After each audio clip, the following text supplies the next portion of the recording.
Today on Masters of Crowdfunding, we have Edward Hallam. He is the marketing director at Unawatch, a modular GPS sports watch that did over £250,000 on Kickstarter this year.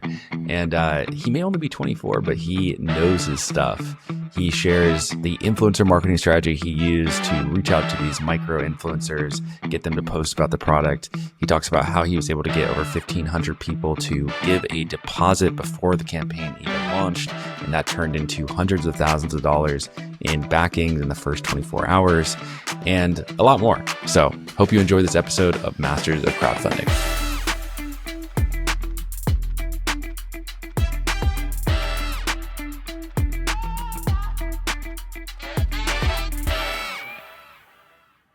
Well, tell us, who are you and what did you launch? Okay, so my name is Edward, and we launched a repairable and upgradable GPS sports watch. So the product is called Una. I'm actually wearing a prototype just now. And essentially it's a fully modular GPS sports watch, for running, cycling, hiking, etc. But it's a fully modular architecture. So you can take it apart, you can replace the battery, replace the display. And yeah, it's a very exciting product. We're very, very proud of it. And we launched on Kickstarter a couple of months ago now. Yeah, it was an exciting launch. Well, tell us, how did you come up with the idea, the whole team? How did you come up with it? Yeah, so I suppose I should give a bit of context on myself and kind of like the wider team. So Una was actually founded by Lewis, who's actually not in today. But Lewis sort of had this concept. Really, it came from his wife actually got an Apple Watch, and 2 days after getting it, she was chasing the kids around the house, and it dropped and it shattered the display. And essentially what happened was they just got the watch and contacted Apple, and it was like, well, you've cracked the display, we can't repair it, we can't replace it, so you're either gonna have to buy a new one, or like that's it just goes in a drawer. And his wife at the time was like, well, you're an engineer, can't you just fix it? Like, he's an electronics engineer by trade, and he couldn't. He was like, well, fixing this is just, it's not gonna be worth it. So that sort of inspired the idea for how could we take something so small and make it modular? It's been done with phones and done with laptops, companies like Framework and Fairphone, but no one had tackled it with wearables. And yeah, Lewis had this idea. I think the original concept of Una was like a hackable nerd watch, and then you sort of realize that market's quite small. And he actually brought on two friends, Colin and Geordie, who kind of became the founding team. And the idea to sort of go after the sports market was born, and that's where it came from. And personally, I joined the business about 9 months into the journey. So they started in January 2024. I joined in September, and I was actually sort of the first hire, the first person that wasn't a friend brought on board. And my role sort of within the company was the marketing and the commercial aspect side of things. Very cool. I'd love to learn even more about you. What's your origin story? Take us back to, where your career started and how you got to Unawatch. Yeah. So brief overview. So I'm 24. I've been doing social media full time since I was about 17, 18. I mean, all I remember as a teenager was just being obsessed with YouTube and the idea that social media could be a job. I mean, it was everything from, I learned how to video edit and take photos, and then management. And for me, it was such a passion and obsession. So then when I was about 18, I moved away from a small town where I grew up in. And, one thing snowballed after another, and I got kind of my first freelance job with a creator, and I was his video editor and kind of videographer. That turned into living with someone full time, and I was doing, YouTube videos and stuff full time. And then around COVID time, a bit of a pivot happened where I wasn't really enjoying being behind the camera as much, and I was getting more interested in the business side of like, how do brand deals work, and what is this world sort of behind creators. And it's funny actually to see how much it's changed in the last 5 years. Like 5 years ago, there was obviously management agencies and stuff, but now we're seeing creators with like management teams in-house. And yeah, for me, it was just this obsession with, with social media and creators. And I worked in that from an agency standpoint, from a freelance standpoint, and Una was completely out of the blue. So last summer, I was kind of in between freelance contracts, and Lewis pops up on my LinkedIn, and I saw, I think the tagline for me just really caught my eye. It was like modular GPS watch, and then you see Edinburgh. And I think being from Scotland, we're a Scottish company, you don't like you see a tagline like that and you're instantly like, whoa, like what if in my town, like in Scotland, that's crazy. So I sent them a message, and they were kind of looking for someone to do social media stuff, but I suppose not at the capacity that like I came in and ended up doing. But yeah, I had a call with him, Colin and Geordie. We got on really, really well, and that was that. But it came from this relentless obsession with social media and the kind of world around that. Well, tell us more about your marketing strategy for this campaign.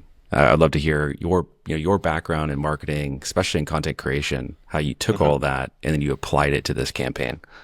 Yeah. So, I mean, the first month I was kind of involved was just learning and understanding. So, I've kind of dabbled in consumer product and, influencer merch or whatever you want to call it. Like, I've had a little bit of experience, but I've never really specifically worked on a product that's A, like really innovative and new, and B, like has no one knows about it. So when I joined the company, these guys had spent 9 months working under the radar. They're all engineers, kind of product designers. So there was no kind of real public persona for Una, and they had the kind of brand guidelines and what the mission statements and stuff were, but I had to kind of take that in, ingest it, and put back out, who we were online. And I suppose you're kind of right in saying, from a creator standpoint, I interpreted Una as a community brand. So we are encouraging the right to repair. We are, trying to show a sustainable angle. We want our watch to last for 10, 20 years, not just 2-3 years. So it was taking on all this information, understanding from Lewis and the guys what they envisioned Una to be. And I just started building the strategy out from there. It was, okay, let's hit these sort of key points and ensure we're talking about that in our messaging. Try and understand like what would be our ideal, backer, our ideal sort of person to purchase the watch. And yeah, it really grew from there. I mean, it's kind of a funny segue is, it was finding Launch Boom, to be honest, that was sort of the cherry on top for me.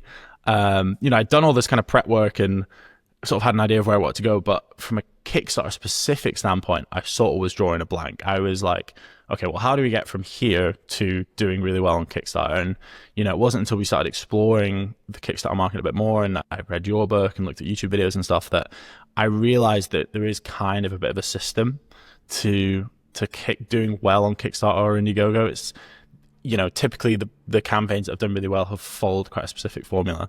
And that was really like eye-opening to me, to be honest.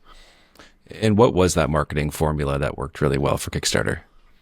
So for us, it was running paid ads. That was kind of the first sort of key learning we took. I mean, we knew we would have to spend on ads, but I actually didn't realize personally like how valuable it could be in terms of just getting feedback so fast. So you have to bear in mind that as a brand, we were nobody, which how every brand starts out, but like our friends and family followed the Instagram page, and some people knew about us on LinkedIn.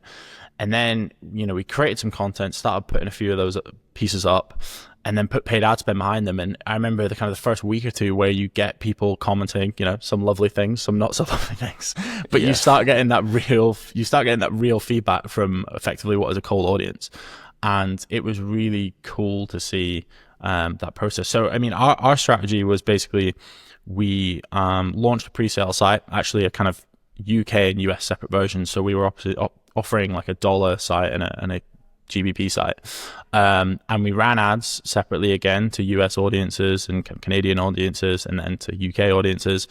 And really the whole point of that kind of flow and that strategy was, how can we encourage people to put down a deposit? So effectively VIPs that really believe in the product and believe in the mission and want to put down $1 to reserve the best price possible. So that's what we did. We ended up with a good amount of VIPs, kind of got them into a Facebook group, was giving them lots of exclusive content. All at the same time, if someone didn't put down $1, but they were in our email system, we were sending them emails, we were telling them to follow us on Instagram. It really was this kind of like gradual flow from going from not posting and not being that active on social to just covering as many bases as possible and giving people as much information as possible. Yeah, I would actually like to go a little bit back. You had mentioned, you were talking about the messaging and positioning, like being able to identify the right audience, but then figure out how to position your product to that audience. Could you walk me through how you went about that process? Because for people out there that are listening to this that are starting from scratch, going from that 0 to 1 when it comes to positioning a new brand, I think can seem like a really big leap.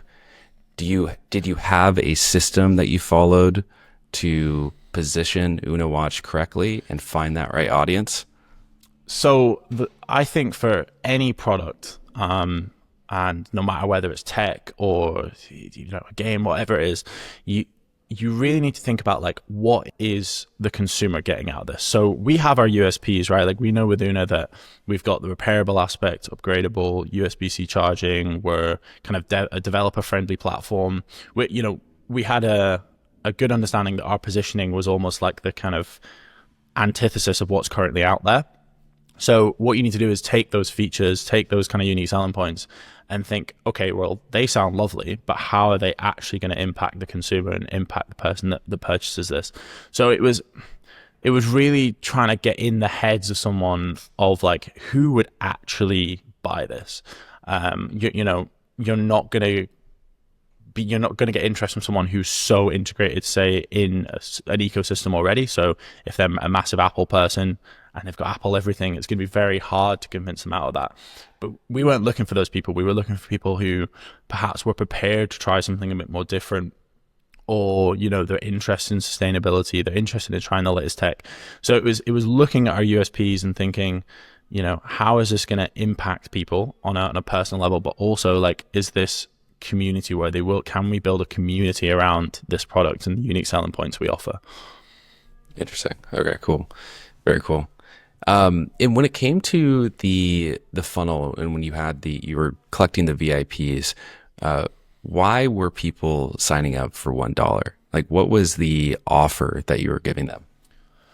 So the offer was essentially just the best price possible. So we looked at our, at the time it was an estimate, so we sort of gambled on this, but our estimated like cost of goods, our CAC, so the actual cost of acquisition to get that person into the funnel, in theory, and sort of looked at kind of all the wider factors and thought, okay, well, what is the best discount we can offer to effectively these VIPs, these people that want to put down a deposit?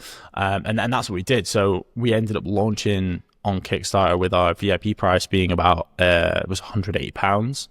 And that was a significant discount off what we'd marketed the retail price at. So already, like, it's kind of signaling to someone, well, if you're prepared to give us a little something, we're going to give you a huge give you something huge in return. And that's kind of how we framed it. So you'd go on the landing page, yes, you see the key features, yes, you'd learn a little bit about our story, but it was actually like, you're getting this huge amount of value for effectively what is like, a pound or a dollar. It's not a huge amount. And it's also just a great trust building exercise as well, because people put that pound down or that dollar and they think, okay, well, it's a bit of a gamble. But then when you start following up with emails and you put them in a group and you make them feel welcome, they're like, okay, well, this is legit. Like, this isn't just kind of some random thing on the internet. Yeah. Can you actually talk a little bit more about the group? What did you talk about in there? Like, how did you facilitate community within the Facebook group?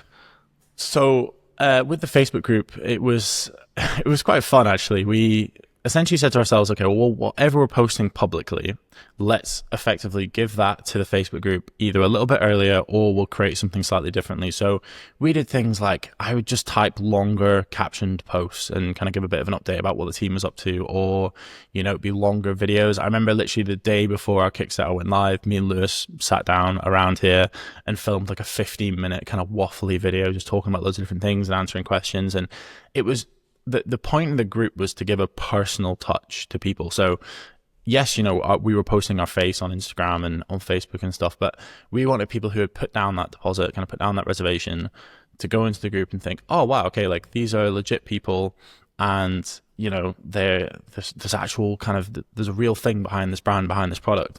And we just saw the Facebook group as such a great nurturing opportunity, and it grew really quick for us as well. Like, I think I should say, so our kind of final number of VIPs when we came into the Kickstarter going live was like just over 3,000, and the group grew to nearly must have been like nearly 1,500. So, nearly half of the people that put down $1 or £1 ended up in the group, for estimating.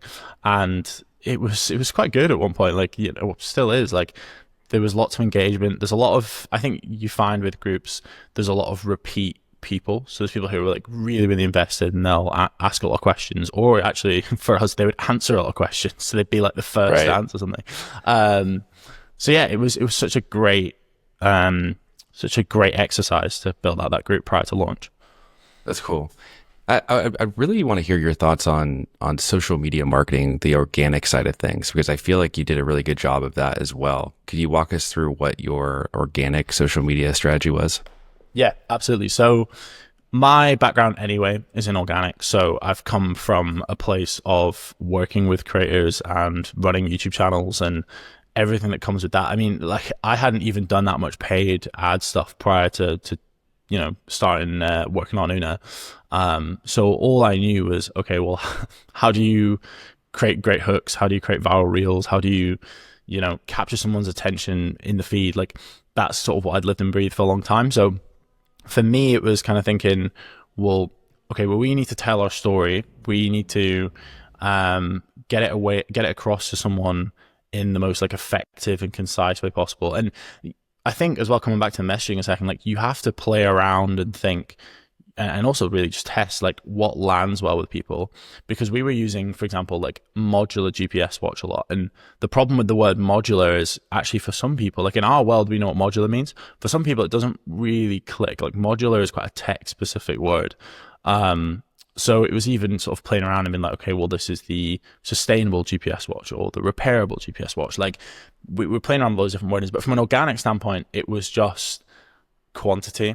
And I think I'm actually going to be harsh on myself here and say I would have posted more in hindsight. Like, I think you can never really, providing you do put a bit of time and effort into things, you can never really post too much, because there's always questions to be answered. There's always like ideas and stuff going around, but it's just a case of actually putting the time in to like implement it. Organic content is very time consuming. There's lots of stuttering, lots of edits, lots of running around the place to get it done. So, yeah, and also I think you can do all the reels and stuff, but we actually blended that with some professional stuff as well. So I brought in some friends. We got really nice, clean kind of professional photos and nice professional reels and stuff. So there was a good balance of like phone videos, answering a question, showing a watch like this, and also really clean stuff, out in the hills, someone running, that sort of thing. And which platforms did you focus on for organic? Heavily on Instagram. Like, maybe I've missed a trick not using TikTok as much. Yeah, you could argue I maybe should have used it more, but I just focus on Instagram a lot. Instagram Reels is actually, being 24 is the place probably I consume the most social media, and it's what I knew quite well. We did use Facebook and stuff, and we tried to dabble in LinkedIn a little bit as well. So we sort of built on the networks we'd already had, was posting quite consistently in the build up to Kickstarter. But Instagram was probably the biggest focus. And I think, yeah, if I was to do anything slightly differently, I probably would do TikTok like much heavier and focus on that a lot. But also I think it's a live and learn thing. And I think when you're a small team like this, I mean, the social media is just right now for Una is exclusively me. There's only so many channels I can manage whilst doing everything else. Right. So you have to kind of pick your battles and go for what you think is like the most important. Yeah. So do you, looking back on it, do you think that organic social media, focusing on that in addition to the paid media, is something that you would recommend to creators? 1,000%. Like, I actually think nowadays in social media, one doesn't work without the other. So especially as a brand selling a product, the unfortunate reality with social media today, whether you look at it positively or negatively, is a little bit pay to play. So it's, sort of gone on the days back 10 years ago where you could post, like, virality is harder to get because the market is more saturated, but I think you can work them off each other really nicely. So if you're a brand or you're product creator where you're posting lots of organic content, maybe it's daily TikToks, daily reels, whatever, and then at the same time you're running ads of variations of those TikToks or reels, what you'll find is like you're saturating a much kind of faster rate. I mean, even though I didn't post daily, there was a lot of people who sort of said to it, and actually friends of mine and stuff who were like, Una is all over my feed. And I was like, good, because that's the way we've set things up. So I think, yeah, if you have a decent budget, putting time into organic and paid, and sort of having paid be the thing that reaches wider and colder audiences, it's such a good combination. Were you able to track how many people came from organic to the funnel? Yes, without digging into it properly. I would say the thing is, so we did multiple campaigns, multiple ad sets. So where the lines get a bit blurred is probably, like, for example, an ad set that did quite well for us, I think, was retargeting just people that have been on the Instagram. So it'd be quite hard. It'd be quite hard potentially now to argue the attribution of, like, did they then get an ad from us later on? But what I will say is the organic just gave us credibility. And I saw, say if a reel did quite well, and when I say quite well for us, we're currently sitting at like 11,000 followers. We had some reels do quite well. And actually, it's a topic next, is we did work with a couple of creators, a couple of influencers that did insanely well for us. But that's kind of separate. But purely just off the reels that did quite well, there was, a lot of comments, a lot of people DMing us about it, replying to stories. So you could argue that it sort of just added more trust and sort of cemented us on top of people already seeing the paid ads. Yeah, that makes a lot of sense. I mean, as you know, we're big into paid ads, but of course, organic is I think I agree with you, should be part of the whole marketing mix.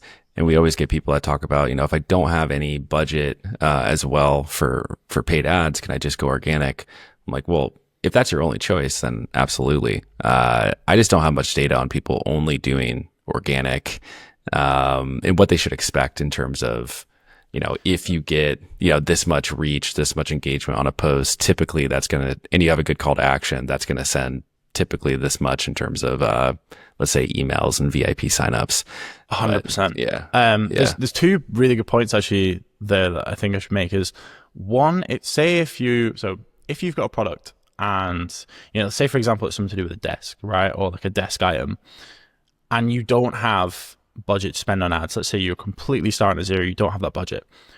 You should be posting on TikTok and Instagram every single day. And I'm not saying just about the product. It's like, become an influencer if you need be, become a personal brand creator, like find a way to essentially, maybe it's recording day in the life and putting yourself out there and then subtly mentioning this thing you've created in there. It's like with social media, I feel like there's always like, if there's a will, there's a way, and you'll make it happen. And if your limiting factor to getting your product out there is money, you're looking at it from the wrong way, because a lot of people have, a lot of us have phones and stuff now, and we can make content happen. And it's a difficult thing, because I understand that as a product creator, you might be the creator, you might not necessarily want to put yourself on social, but when your options are limited, you kind of have to work with what you got. And actually, secondary on that point is, I agree, obviously a lot of what you guys have done and teach us about the paid ad side of things, but also from a personal standpoint, if I get an ad from a company and I click on their profile and they've got like 6 posts, that's a huge turn off to me, because I'm like, well,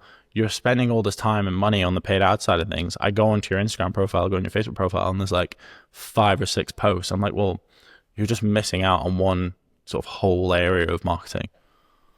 It makes sense. It makes sense. I think everything that you talked about in terms of trust building that organic does is a big part of that as well. It's like, I mean, I've seen your videos, and we'll show some up here as well. Is that it's so real.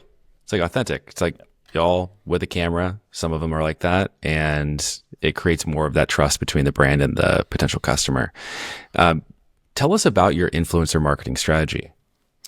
Yeah, so I guess I'm quite lucky. I had a bit of a head start in that I've kind of already got existing connections and friends, and I was able to kind of pull on some strings to make that happen. But we actually didn't really enter it with much of a set strategy. It was more like, so me and Lewis sat down one day and we were like, okay, well, we've got X amount of budget we could set aside to try this and just see if we could, collaborate with a few people. And the thing is, it's difficult with our product because we actually didn't, and this is maybe a spoiler for some people that haven't known, but we are public about this. So we actually don't have fully working watches that people can go out and run with. So like this right now that I'm wearing is a prototype. Some of the sensors are in and it tells the time and stuff, but it's because we're constantly at this stage tearing them apart and testing everything.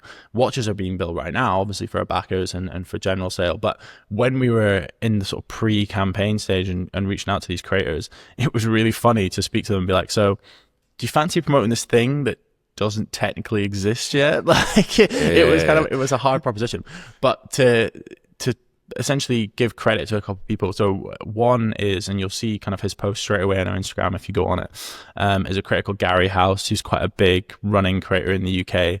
And honestly, Gary could not have done us more of a solid. I sent him a cold email one day and was like, look, this is our story. We're based in Scotland.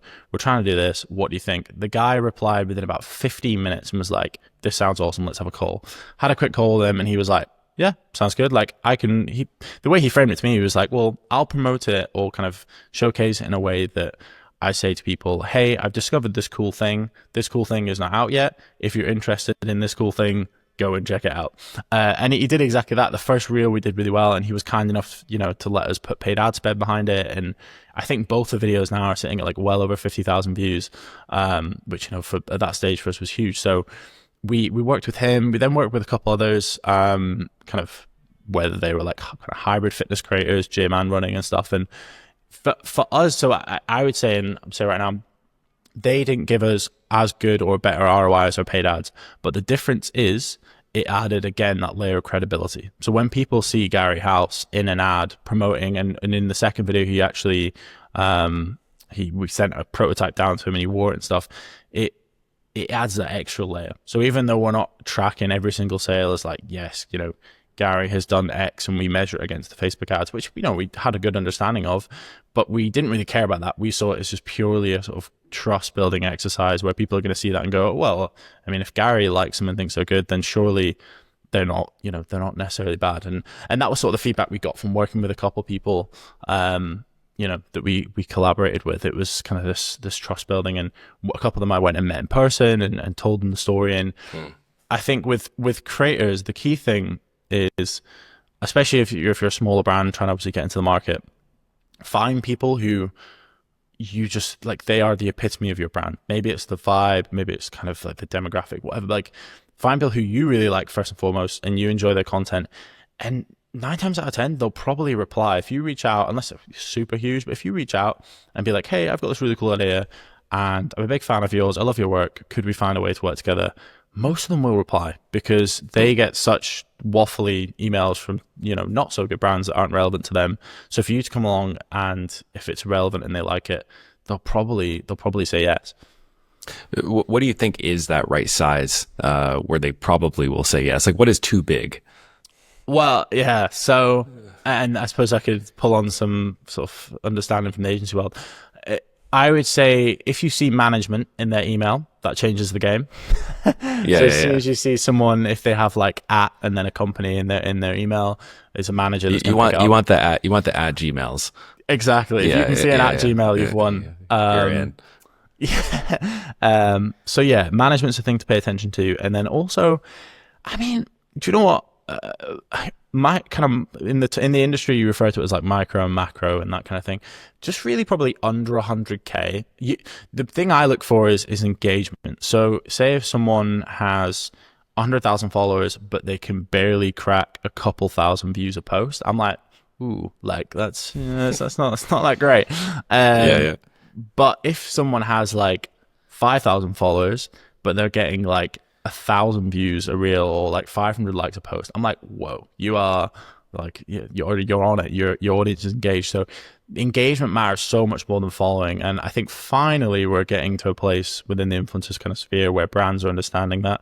I feel like a few of us have been banging that drum for a long time, but engagement is what matters. It's not really the follow count. But I think there's no harm, say if someone has 300,000, 400,000, whatever, there's no harm in still reaching out and saying hello. I think off the top of my head, I've had a brief conversation with someone who's, I think, like a hiking creator in the US. I think he maybe has a couple 100,000 followers on subscribers on YouTube. And he actually reached out to us and said, like, this sounds really cool. And I think he featured us in the video and stuff. So you'd be surprised, like there's followers at the end of the day, it's like a vanity metric. It's going to come down to the mindset of that creator, and if they're, maybe they already have brands relevant signed on or management, etc. So just don't be afraid to knock on their door. You don't know what would happen. And what did the deals look like with these influencers? You don't have to say say whatever you want. But I mean, is it typically, for example, pay per post, or is there an affiliate deal, or how does it work? So for the people we did work with, we just basically did flat fee. Like, we played around with the idea of doing like a flat fee plus like CPA and stuff, but at this stage it was just quite difficult because we knew that the signups generated weren't going to be a lot. And say for example, let's say it's a creator who normally charges like £1,000 an Instagram post. If you then say to them, okay, well, I'll give you £500 and then like a £20 per sign up, a £20 CPA. I mean, they kind of need to get, to maths off the head, they need to get like over 30 signups, sort of break even of what they get from like a normal post anyway, which then you add into the mix that this is a Kickstarter. You add into the mix that like the product isn't in their hands yet. It's sort of a recipe for them not getting tons of signups. But yeah, so I suppose to kind of plain the answer, it was, we just worked on a flat fee basis, and we were very fortunate in the fact that when you reach out to someone and explain that you're a startup and you're launching on Kickstarter, and they instantly see you do not have mega budgets, they're quite understanding. They're quite good about it. So I would say if you have the finances and stuff, flat fee is probably easier. It's much cleaner, and just be very specific. And this is a mistake a lot of people make, is just be very specific about the deliverables you want, and also discuss with them like the usage rights. We were very clear, both from a conversational point with the creators and from a contractual. Everyone had a contract because I was used to writing them for a living, but it was like, in the contract, it would talk about usage. We made sure they were okay with that. I explicitly asked Gary, can we use you in paid ads? And a lot of times creators will charge more for paid ad usage. So just be aware, like, be very, very clear. The worst thing you can do is be a bit shady and do something you said you wouldn't do, or do something you didn't clarify, because then the creators aren't going to like you, and it's just going to kind of ruin your reputation. So always be very upfront and very clear with what you want to do. When you were putting paid ads behind Gary's video, was that through his channel, or were you just taking that creative and running it through Una's page? So we actually, I want to say for most of it, we actually collab post with him, which again, a huge thank you to him. So it means that when people are scrolling through Instagram Reels or on the stories, it'll say like Una Watch and Gary House, and again, just another level of credibility that I'm very grateful to him for, because like you say, like, rather than just running it as Una Watch and just ripping the raw creative video and running it like that, we were able to run it in partnership. It looked really cool. It sat on both of our feeds, and because obviously it appears on his feed, then his kind of followers going to comment on it and stuff. So yeah, we did run them as joint. We ran a couple where we didn't run it as joint with like a couple other people, but we were very fortunate with kind of the bigger ones. They didn't mind too much about collab posting it. That's cool. That's really cool. All right, let's go to the launch. We want to hear about the stress. That's the stress, the excitement.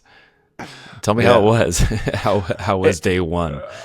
It was nuts. So I actually, this will kind of be the first time we've spoken about this publicly, to do with like the details and stuff. So our day one was insane. There's no other way of putting it around that. Like, we were very confident going into it. We knew we had over 3,000 VIPs. Our email list was probably totting up at like nearly 15,000 total. It really did feel like the stars were aligning. We were primed. I think me and Lewis were in the office for like 13 hours the day before, no sleep, and we just, everything was really good. And then launch day came, and actually the first mistake we made, and this, I'm going to say this for anyone else who decides to do a Kickstarter and might actually make this mistake. I can't remember the functionality, but where the campaign goes live and Kickstarter sends out an email. So Kickstarter sends out an email and goes like, this project is now live. We were planning to do that. Like, I'll speak about it in time because it's probably easier. So say we wanted to put that out at like 11 a.m. UK time. We were playing around with it at like 9:30, and like, okay, checking some of the words, and I don't know how, it's such a blur now, but basically we thought we'd scheduled it for 11. that went out at like 9:30, and we were like, oh, like, it went out early, so it meant that anyone who had like anyone who had followed the Kickstarter page got notified that we were now live. So literally in about the first 10 minutes, we'd made like £10,000, and it was like amazing, but also, oh no, like we promised the VIPs that get it. It was just, so that first hour was just a bit of a disaster, but it just kind of steadily went up. I think we probably hit the £100,000, so $130,000 mark within, I think it was within like 10 hours. And sort of day one, I think we closed sort of by the end of the 24 hours, probably about must be 150 or 180 £180,000. So day one was insane. And we were ecstatic, and it was such a good day, and we celebrated with some kind of friends and sort of colleagues and partners and stuff, which was really, really cool. And really at that point, it was kind of, well, now's not the time to sit back and relax, obviously. We've just launched, so let's go in with our live campaign advertising and all that sort of stuff. Now, this could be a many-hour discussion, so I'll sink it down and compress it. But essentially, the live campaign ads didn't work that well. So cost per acquisition went through the roof. And what we were paying near the end of the kind of pre-campaign, where we were paying like, as cheap as sometimes like 10, 20, probably £10, $10, $15 for a VIP. We were now paying like £100 for effectively a Kickstarter purchase. So CAC went through the roof. And I think also as well, we were trying to do many different things at once, and it slowed down. So the long and short of what I'm getting at is, we are unbelievably happy with our raise, and like, actually retrospectively, we're quite glad we've got the number of backers we do. I think if we had like 5,000 backers, it's another level of stress that I just don't think product creators actually prepare for. So, yeah. And I've not said it yet, and you're probably going to ask. So sort of by the end of the campaign, we raised £250,000, which is about $330,000 across 1,200 backers. So that's kind of the numbers. But yeah, it was that first day was crazy, and then it sort of just steadily like went out for the rest of the campaign, and we were trying lots of different things to bring that back up and stuff. But I think it was around, because it was a 30-day campaign, it was around day 20, so sort of like week 3 or whatever, where we sort of made peace with the number. We were ticking towards £250,000, and we were like, look, we're happy with this. Like, this is an okay number of people. We're really proud of the work we've put into this. So let's not, the biggest lesson was just don't chase the really high CAC, because you're just going to end up spending so much money and losing even more money to do that. So yeah. Right. Were you running the ads yourself, or were you working with an agency? So I pretty much did everything myself. So bar obviously through the, being in the Launchbeam community and the material and the lessons and stuff there about ad setup. Once I understood the basics, and I mean, I had a good understanding anyway, but once I kind of understood, how it all works, I just ran everything myself. I will give a little mention to a guy called Patrick, who is also in Scotland. He did take a look at our account about midway through the campaign and set up a couple of like broader campaigns. That's something we'd actually not done, is just advertising to the UK in general on like a broad scale and that kind of thing. So he did give a bit of insight, but I think, like I say, by like week 3, I've been checking the ad account every single day. I was just quite burned, and like, well, look, like I said, we'd made peace with the fact the number was where it was. But yeah, ran a lot of the ads myself, which I think is a huge, value add when you learn to do things yourself. And if you're going to do it all over again, is there anything that you would do differently? TikTok. TikTok. Yeah. Do you know? So I will. Right. Okay. If I was to do this differently, engineering is going to hate me for this. I think Lewis might shout at me for this, but I would have a fully working product. That would be very lovely from a marketing standpoint. Not to say, like I say, the prototype I'm wearing right now does its stuff and then looks like it does, but my goodness, it'd be lovely to, if you're doing a GPS watch, to show people going on runs and, not have to, when we worked with models and stuff, we did test some of the sensors, but it was, I had like a laptop with me, and it was, it's a whole thing. But so that kind of a joking one is that, I suppose from a serious standpoint, I think when you do your first, whatever it is, when you're doing your first thing, but especially with a Kickstarter, you're gonna make mistakes, like 100%, or not even catastrophic mistakes, but it's little things you're gonna look back on and go, oh, like probably shouldn't have done that. I think looking at Una again, I would go actually more on the organic, even though you're limited by the situation we were in, but more on the organic side of things.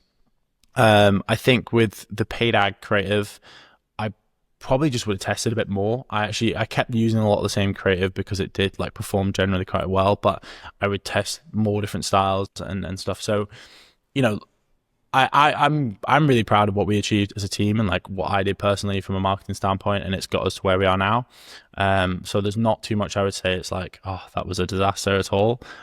One thing that didn't work quite well for us, and again, I'll say this for anyone that's looking at doing a Kickstarter, the newsletter side of things didn't really fly for us. I think in the end it was just basically a break even, maybe a little bit of a loss. Like we worked with a few different newsletters and stuff. And that's another thing. Yeah, when you launch your campaign, you will get a lot of newsletter emails. They were daily. They were daily for us. It's crazy. Loads of them come out the woodwork. But yeah, so that was, for example, one thing that didn't really fly for us. From that standpoint. Yeah, it's funny. If y'all don't know this, there are, I'm not even joking, probably like 50 different newsletters, maybe even more. Sorry, I mean, I feel like that's low. Which is crazy to say. Different newsletter companies, that are going to reach out, and it's every variation of backer something, backer more, backer this, backer, and they're going to promise you a lot, and most of them aren't going to deliver. So I think that's some good advice. I was careful of how I worded that because I wasn't sure like where you guys stand with it. But thing is, and obviously they come with evidence, right? They do come with something like, we raised X amount more for this thing, and like fair play if that has worked, but just be very careful and understand that it doesn't work for every campaign, and they'll promise you insane numbers and they'll be like, yeah, we got you 6 times ROAS, whatever. And I'm like, probably not. Yeah, some of them do. I mean, we've seen some definitely perform. I mean, again, it's not guaranteed on everyone, but backer many we've seen. Pledgebox is like a pledge manager, but they have a newsletter that can perform well for tech products. But again, I would say just be wary. This is the advice for everyone about all the ones that are reaching out. All right. Well, Edward, thank you. I appreciate you joining us for Masters of Crowdfunding. When we were chatting a few weeks back, you were telling me that you were hoping that you'd have a campaign that would be big enough and you get on here. So you definitely did. Thank you very much. Anyways, thank you. Yeah, thanks for sharing everything, and best of luck with everything. Thank you very much.